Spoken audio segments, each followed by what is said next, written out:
नमस्कार दोस्तों, आप सभी का स्वागत है हमारे YouTube channel VCS basic physics में। आज के इस वीडियो में हम कक्षा 11 जो NCERT की पाठ्य पुस्तक है उसके 12वें चैप्टर उष्मागतिकी का एक टॉपिक लेकर चलेंगे। विद्यार्थियों, हमने लास्ट वीडियो में उष्मागतिकी का 0वां नियम देख लिया था। अब हम उष्मागतिकी का जो प्रथम नियम है उसका अध्ययन करने के लिए हमें कुछ भौतिक राशियों को समझना पड़ेगा, जैसे ऊष्मा है, आंतरिक ऊर्जा है तथा उष्मागतिक कार्य को हमें समझना पड़ेगा। यदि जब इन तीन राशियों को हम समझ लेंगे, ऊष्मा, आंतरिक ऊर्जा तथा उष्मागतिक कार्य को, तब जाकर हमें उष्मागतिकी का प्रथम नियम समझ में आएगा। तो उष्मागतिकी प्रथम नियम में प्रयुक्त जो राशियां हैं उनमें से दो राशियां ऊष्मा तथा आंतरिक ऊर्जा आज के इस वीडियो में हम आपको समझाने वाले हैं। अगला जो हमारा वीडियो होगा वो है उष्मागतिक कार्य पर आधारित, और उसके ठीक बाद में हम उष्मागतिकी का प्रथम नियम पढ़ने वाले हैं, समझने वाले हैं। तो विद्यार्थियों, आज के इस वीडियो में हम ऊष्मा के बारे में तथा किसी उष्मागतिक निकाय की आंतरिक ऊर्जा के बारे में अध्ययन करने वाले हैं। विद्यार्थियों, यदि आप हमारे YouTube चैनल पर नए हैं तो चैनल को सब्सक्राइब कर लीजिए, साथ में बेल आइकन भी दबा दीजिए ताकि आपको आगे की वीडियोज की नोटिफिकेशन मिलते रहें। अब इस वीडियो को स्टार्ट करते हैं। सबसे पहले हम बात करेंगे ऊष्मा के बारे में, हीट के बारे में। वैसे हमने लास्ट चैप्टर में ऊष्मा के बारे में पढ़ लिया है, बट फिर भी मैं आपको बता देता हूं यहां पर उष्मागतिक निकाय के लिए हम ऊष्मा को कैसे परिभाषित करने वाले हैं। कि देखिए, ये एक प्रकार की ऊर्जा होती है जो प्रवेश और निकाय के मध्य तापांतर के कारण से उच्च ताप से निम्न ताप की ओर प्रवाहित होती है। तो ऊष्मा एक प्रकार की ऊर्जा है जो उच्च ताप से निम्न ताप की ओर प्रवाहित होगी, और यहां पर प्रवेश और ताप है जो निकाय है उनके मध्य ताप में अंतर होने की वजह से प्रवाहित होती है। क्लियर? तो मैं यहां पर सबसे पहले ऊष्मा की जो डेफिनेशन है वो आपके सामने रख देता हूं। देखिए क्या है ऊष्मा। इसको हम यहां पर डेल्टा क्यू से पुट करेंगे। देखिए किसे कहेंगे कि वह ऊर्जा जो निकाय एवं प्रवेश में तापांतर के कारण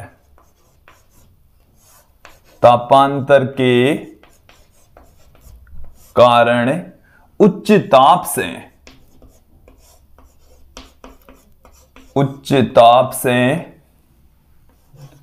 निम्न ताप की ओर, उच्च ताप से निम्न ताप की ओर प्रवाहित होती है, ऊष्मा कहलाती है। ऊष्मा कहलाती है। और देखिए, जब उष्मागतिक प्रक्रम होता है तो उस प्रक्रम के पथ पर हर क्षण के ऊपर इस ऊष्मा का मान निर्भर करता है। इस लाइन को भी मैं आपके सामने रख देता हूं कि ऊष्मा का मान पथ पर निर्भर करता है। ऊष्मा का मान पथ पर निर्भर करता है। ऊष्मा का मान पथ पर निर्भर करता है। देखिए इसका मतलब क्या हुआ है, पथ पर निर्भर करने का मतलब और पथ पर नहीं निर्भर करने का मतलब, इन दोनों को हम समझ लेते हैं। देखिए सबसे पहले तो हम देख लेते हैं कि ये जैसे हमारे पास में कोई निकाय है, ये हमारे पास में कोई निकाय है, इसके चारों ओर ये है प्रवेश। चारों ओर का जो भाग है इसको हम क्या कहेंगे, प्रवेश कहेंगे। इस निकाय का जैसे मैं ताप T1 कह दूं, प्रवेश का तापमान कह दूं मैं T2, और यदि इन दोनों के तापों में थोड़ा सा भी अंतर है तो उच्च ताप से निम्न ताप की ओर ऊष्मा का प्रवाह होगा। अब जैसे मान लीजिए कि यहां पर T1 बड़ा है T2 से, T1 क्या है, T2 से बड़ा है, तो ऊष्मा का प्रवाह किधर होगा, T1 बड़ा है T2 छोटा है, तो ऊष्मा निकाय से प्रवेश में निकलेगी। निकाय से कहां जाएगी, प्रवेश में आएगी। ठीक है, उच्च ताप से निम्न ताप की ओर। और जब T2 बड़ा है T1 से तो उष्मा का जो प्रवाह है वो प्रवेश से निकाय की ओर होगा, उष्मागतिक निकाय की ओर होगा। यह हमने क्लियर कर दिया है कि उष्मा का प्रवाह सदैव उच्च ताप से निम्न ताप की ओर, जब इसका ताप ज्यादा होता है तो प्रवेश में आएगी उष्मा का प्रवाह होगा, और यदि प्रवेश का तापमान ज्यादा है तो निकाय के द्वारा उष्मा को ग्रहण किया जाएगा। क्लियर। अब हम इस वाली बात के ऊपर चलते हैं कि उष्मा का जो मान है वो पथ पर डिपेंड करता है, पथ के ऊपर निर्भर करता है। तो देखो, पथ पर निर्भर करने का मतलब है कि जो उष्मागतिक प्रक्रम हो रहा है, हम किसी निकाय के ऊपर प्रेशर, टेम्परेचर, वॉल्यूम उनका यदि हम चेंज कर रहे हैं तो उनके अंदर ये जो उष्मागतिक चर हैं वो चेंज होंगे, उनमें परिवर्तन आएगा। तो उनका मान हर क्षण पर, जो उष्मा है वो हर क्षण पर चेंज होती है, उसका मान उस पथ के ऊपर निर्भर करेगा।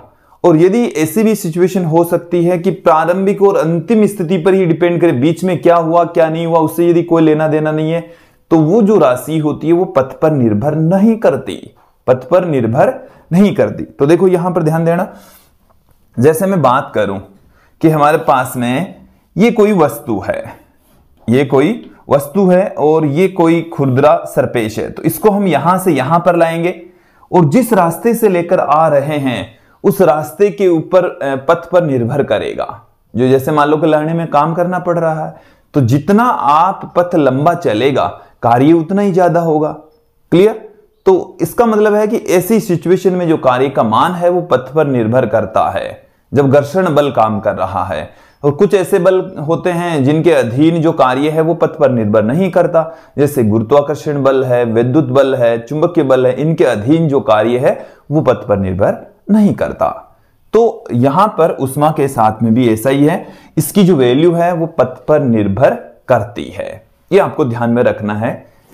अब देखो, हम उष्मा के बारे में लास्ट चैप्टर में वैसे थोड़ा सा पढ़ चुके हैं, हमने उष्मा धारिता वहां पर पढ़ी है। देखिए, उष्मा धारिता पढ़ी है, विशिष्ट उष्मा पढ़ी है, इसके अलावा वहां पर हमने स्थिर आयतन पर ग्राम अणुक विशिष्ट उष्मा और स्थिर दाब पर ग्राम अणुक विशिष्ट उष्मा, मोलर विशिष्ट उष्मा भी उधर पढ़ी है। सभी फॉर्मूलों को मैं आपके सामने रख देता हूं क्योंकि वो सारे के सारे फॉर्मूले इस चैप्टर में भी यूज में आने वाले हैं। क्लियर। हम विभिन्न प्रकार के उष्मागतिक प्रक्रम पढ़ेंगे तो उनमें सब में ये काम में आने वाले हैं। सबसे पहले मैं आपके सामने रख देता हूं उष्मा धारिता। उष्मा धारिता से हमारे पास में देखिए क्या फॉर्मूला आया था, देख लीजिए। उष्मा धारिता को हमने कैपिटल एस से लिखा था। किससे लिखा था? कैपिटल एस से। प्रति डिग्री सेंटीग्रेड ताप बढ़ाने के लिए दी गई उष्मा, प्रति डिग्री सेंटीग्रेड, किसी पदार्थ का प्रति डिग्री सेंटीग्रेड ताप बढ़ाने के लिए दी गई उष्मा उष्मा धारिता कहलाती है। और यहां से हमारे पास में देखो उष्मा का फॉर्मूला, ये डेल्टा क्यू है, ये हमारे पास में क्या है? उष्मा है। तो डेल्टा क्यू बराबर आ गया है capital S into delta T, ये एक फॉर्मूला आ चुका है। क्लियर। अब हम बात करते हैं विशिष्ट उष्मा की।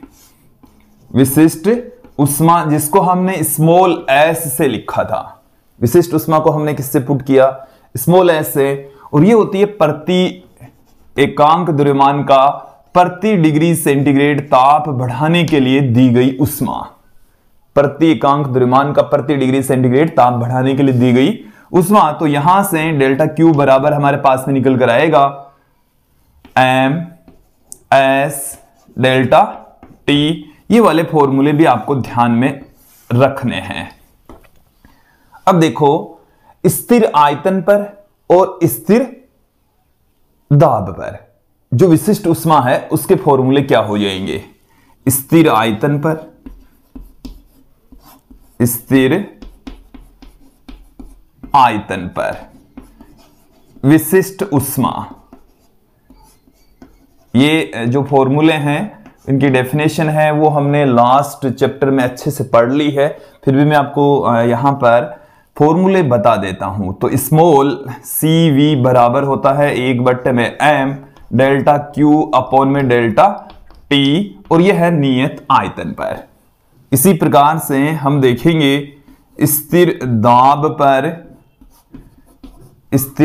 पर विशिष्ट ऊष्मा Cp बराबर 1/m डेल्टा Q अपॉन में डेल्टा T, और ये है स्थिर दाब पर।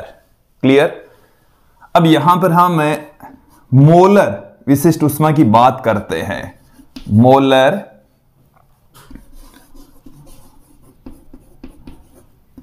विशिष्ट ऊष्मा को हम कैपिटल C से पुट करेंगे, कैपिटल C, और ये है small cv small cp। Clear. तो इनमें आप डिफरेंस करना देख लीजिए, अच्छे से इनको समझ लीजिए ताकि समझने में आगे समझने में कोई दिक्कत ना आए। तो देखिए ये जो कैपिटल C है वो बराबर होता है 1/म्यू डेल्टा Q अपॉन में डेल्टा T।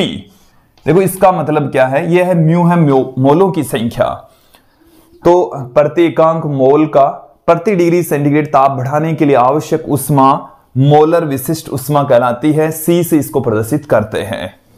ठीक है। तो देखिए इसी प्रकार से मोलर विशिष्ट ऊष्मा भी स्थिर आयतन पर और स्थिर दाब पर दोनों पर होती है। तो स्थिर आयतन पर तो क्या हो जाएगी, स्थिर आयतन पर देखिए इसको हम कैपिटल CV से पुट करेंगे 1/म्यू डेल्टा Q अपॉन में डेल्टा T, और यह है नियत आयतन पर। V का मान क्या होना चाहिए, नियत होना चाहिए। इसी प्रकार से आप देखें स्थिर दाब पर मोलर विशिष्ट ऊष्मा, तो Cp बराबर आ जाएगा 1/म्यू डेल्टा Q अपॉन में डेल्टा T, और P यहां पर नियत रहना चाहिए। P यहां पर क्या रहना चाहिए, नियत होना चाहिए, नियत होना चाहिए। तो ये हमने बता दिया है कि जो ऊष्मा है वो क्या है, और ऊष्मा के विभिन्न फॉर्मूले आपके सामने रख दिए हैं। इसके साथ में मैं बात करता हूं यहां पर ऊष्मा के मात्रक की। तो ऊष्मा का जो MKS या SI पद्धति में जो मात्रक है वो जूल होता है। इसका मात्रक क्या होता है, जूल। अब हम ऊष्मागतिकी के अंदर जूल के अलावा कैलोरी भी मात्रक के रूप में यूज में लेते हैं, और जूल और कैलोरी के मध्य क्या संबंध होता है ये भी देख लीजिए। एक जो कैलोरी होती है वो बराबर होती है 4.186 जूल के। ये रिलेशन भी आप ध्यान रखें, ऊष्मा के मात्रक है। विद्यार्थियों यदि आपको कक्षा 11-12 के इस चैप्टर के या सभी चैप्टर्स के हस्तलिखित नोट्स यदि प्राप्त कर रहे हैं तो इन नंबर पर व्हाट्सएप कीजिए 9460239358। हस्तलिखित नोट्स प्राप्त कर सकते हैं। क्लियर। हमारा टेलीग्राम चैनल भी है, वहां पर जाकर भी आप हस्तलिखित नोट्स प्राप्त कर सकते हैं। टेलीग्राम चैनल का नाम देख लीजिए, BCS basic physics, BCS basic physics, ये यूट्यूब टेलीग्राम चैनल का नाम है। ठीक है। अब देखिए हम यहां पर बात करेंगे आंतरिक ऊर्जा की, कि आंतरिक ऊर्जा है क्या। आंतरिक ऊर्जा के बारे में भी थोड़ा सा अध्ययन कर लेते हैं, देख लेते हैं।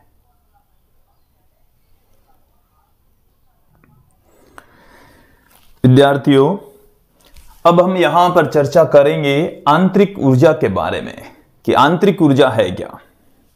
देखिए आंतरिक ऊर्जा की निकाय में उपस्थित जो अणु है उनकी स्थितिज ऊर्जा तथा गतिज ऊर्जा दोनों को मिलाकर जो ऊर्जा बनती है उसको हम आंतरिक ऊर्जा कहते हैं। निकाय में उपस्थित अणुओं की गति के कारण से, उनकी विन्यास या स्थिति के कारण से उसमें संचित जो ऊर्जा होती है उसको हम आंतरिक ऊर्जा कहते हैं, इंटरनल एनर्जी कहा जाता है। इसे हम U से या डेल्टा U से प्रदर्शित करेंगे। क्लियर। तो देखिए देख लेते हैं यहां पर आंतरिक ऊर्जा की जो डेफिनेशन है वो क्या कहती है हमें।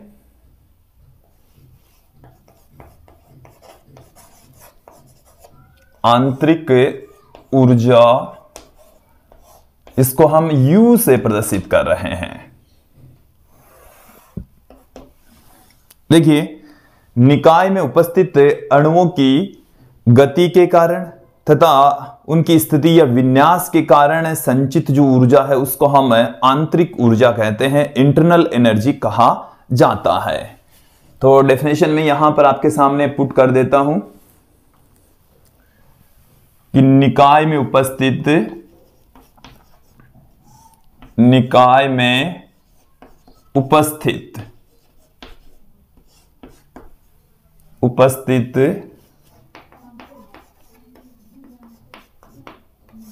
अणुओं की गति के कारण और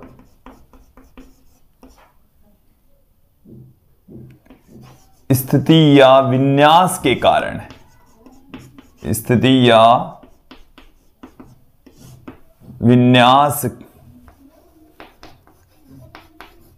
कारण निकाय की ऊर्जा आंतरिक ऊर्जा कहलाती है। आंतरिक ऊर्जा कहलाती है। आंतरिक ऊर्जा कहलाती है। देखो इसका मतलब क्या हुआ, गति के कारण से जो ऊर्जा होती है उसको हम गतिज ऊर्जा कहते हैं। स्थिति या विन्यास की वजह से जो ऊर्जा होती है उसको हम स्थितिज ऊर्जा कहते हैं। इसका मतलब तो यह हुआ है कि जो आंतरिक ऊर्जा होती है वो निकाय में उपस्थित अणुओं की गतिज ऊर्जा तथा स्थितिज ऊर्जा की योग के बराबर होती है। चलिए मैं इसको भी पुट कर देता हूं। आंतरिक ऊर्जा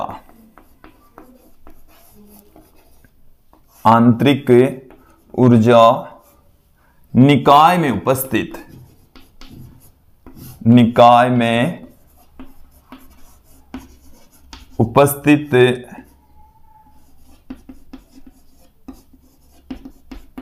अणुओं की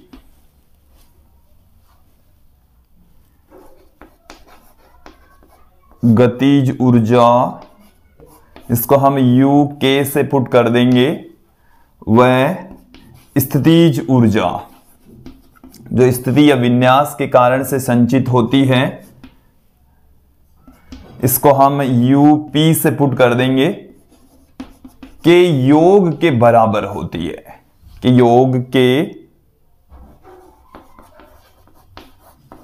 बराबर होती है।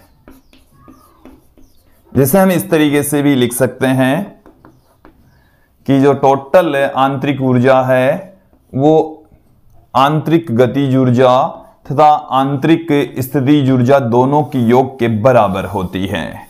ये क्लियर हो जाना चाहिए। अब देखो यहां पर हम बात करेंगे आदर्श गैस की। देखिए विद्यार्थियों, आदर्श गैस एक इस प्रकार की गैस होती है कि उसके अणुओं के मध्य कोई बल काम नहीं करता। अणुओं के मध्य बल काम नहीं करता, इट मीन्स उन अणुओं के मध्य स्थितिज ऊर्जा संचित नहीं होती। तो आदर्श गैस के अणुओं के मध्य कोई स्थिति या विन्यास के कारण से एनर्जी संचित नहीं होती है, इट मीन्स आंतरिक स्थितिज ऊर्जा शून्य होगी। तो आदर्श गैस के अणुओं की आंतरिक ऊर्जा सिर्फ गतिज ऊर्जा की योग के बराबर होती है, गतिज ऊर्जा के इक्वल होती है। तो मैं यहां पर बात करता हूं आदर्श गैस में के अणुओं के मध्य कोई बल काम नहीं करता। अणुओं में बल कितना होता है? बल शून्य होगा। अणुओं के मध्य लगने वाला बल कितना होता है? शून्य होता है। अणुओं के मध्य लगने वाला बल शून्य होता है तो आंतरिक स्थितिज ऊर्जा भी कितनी होगी? शून्य होगी। आंतरिक स्थितिज ऊर्जा इसको हम यूपी से कह रहे हैं, ये भी शून्य होगी। तो आदर्श गैस के लिए जो आंतरिक ऊर्जा होती है वो आंतरिक गतिज ऊर्जा की योग के बराबर ही होगी। मैं यहां पर आपके सामने रख देता हूं आदर्श गैस के लिए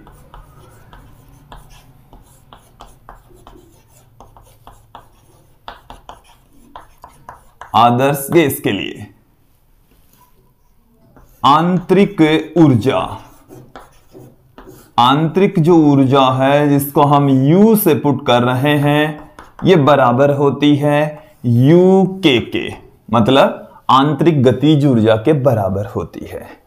क्लियर हो जाना चाहिए, यहां तक समझ में आ जाना चाहिए। क्लियर? अब हम आंतरिक ऊर्जा के बारे में थोड़ी सी और जानकारी ले लेते हैं कि जो आंतरिक ऊर्जा होती है वो पथ पर निर्भर नहीं करती, अर्थात प्रारंभिक और अंतिम मान पर ही निर्भर करती है। प्रारंभिक गतिज ऊर्जा, जैसे आदर्श गैस की बात करूं तो प्रारंभिक आंतरिक गतिज ऊर्जा और अंतिम आंतरिक गतिज ऊर्जा दोनों के अंतर के बराबर आंतरिक ऊर्जा होगी। ठीक है, तो देखिए ये एक महत्वपूर्ण बात है। जबकि हमने ऊष्मा में पढ़ा था कि ऊष्मा का मान पथ पर निर्भर करता है, जबकि आंतरिक ऊर्जा का मान पथ पर निर्भर नहीं करता, पथ के ऊपर डिपेंड नहीं करेगा, यह प्रारंभिक और अंतिम स्थिति पर ही निर्भर करता है। यहां पर मैं लिख रहा हूं आंतरिक ऊर्जा का मान, आंतरिक ऊर्जा का मान पथ पर निर्भर नहीं करता, पथ पर निर्भर नहीं करता है, नहीं करता है।